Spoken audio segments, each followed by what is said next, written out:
তো এসে দেখি যে নানা রকমের খাবারের বাহরা, মানে এত খাবারের দোকান বলে বোঝানো যায় না, A to Z খাবারের ব্যবস্থা। তার মধ্যে দেখা গেল আমাদের সমাধিকে, যাকে আজকে তোমরা ভাইরাল কিংবা টিভির মোবাইলের স্ক্রিনে আমরা দেখতে পাই যে মোবাইল খুলে সমাধি, 25 টাকা 20 টাকার বিরিয়ানি। সেই মহান ব্যক্তি আমাদের মধ্যে এসছে, উনি এখানে খাদ্য মেলায় যুক্ত হয়েছে এবং স্টল করেছে। তো আমাকে বিরিয়ানি দিল 40 টাকার এত বড় লেগ দিয়ে।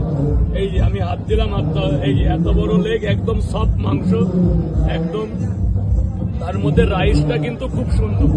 যে লোকে বলছে 20 টাকায় কি দিচ্ছেন, আমরা তো মন্তব্য শিকার, মানে অনেকে অনেক মন্তব্য করি, কিন্তু অন ক্যামেরায় দেখো একদম একদম মাংস।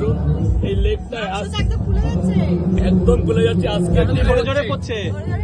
আজকের দিনে দাঁড়িয়ে যে উনি চিকেন কিনে 20 টাকায় একটা প্লেটের দাম 1 টাকা।